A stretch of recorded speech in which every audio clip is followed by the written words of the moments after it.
Hi there.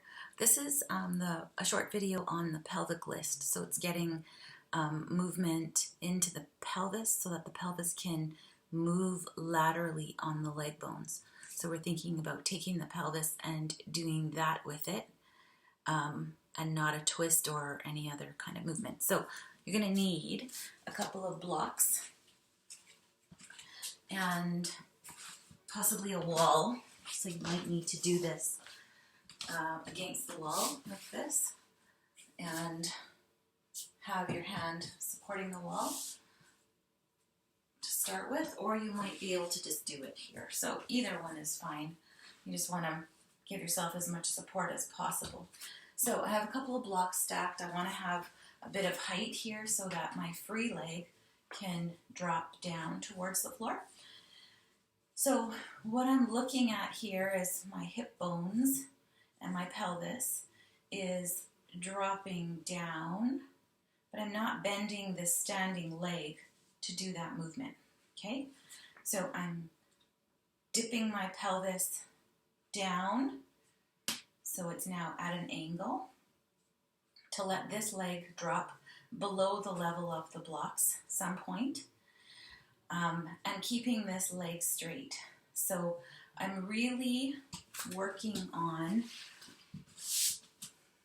focusing on using the glutes and the hamstrings on that standing leg, and I'm sitting into my hip. So I'm kind of I'm working on my left hip.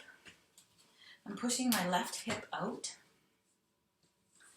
that way to help bring my pelvis, right side of my pelvis down, which is going to let this right leg drop below the level of the blocks.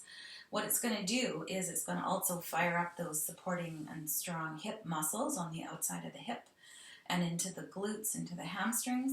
But what we're also working on in this movement is getting the pelvis to do this shift up and down, because we want it to be able to move on the standing leg bone, right? So if I'm taking my pelvis and I'm tipping it up and I'm tipping it down, nothing's happening to this standing leg. I'm not bending the knee.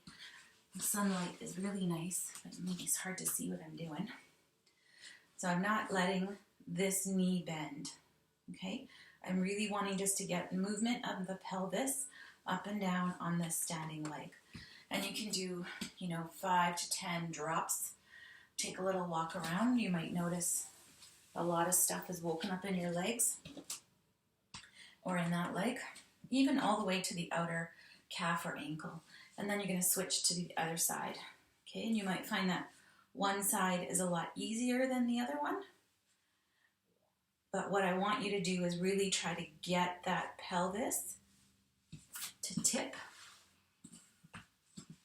And what I'm not doing, so you're really working on the pelvis, trying to do the movement from down here.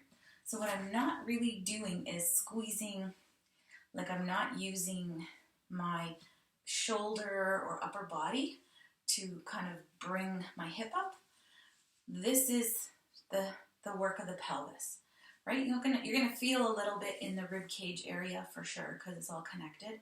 But where I want you to focus is that pelvis is tipping up and then down on that standing leg side. As it tips up, it's going to send your opposite leg down. As it tips down, it's going to send the opposite leg up. You're going to feel it for sure on the side body and in the back. But our main focus is getting that pelvis to do that lateral movement on the leg bones. When it can move that way, it's going to free up a lot of tissue and stuff in the hips, in the legs, in the back, so that you can then have more access to all kinds of different movement. So have fun exploring that, and if you have any questions, just let me know.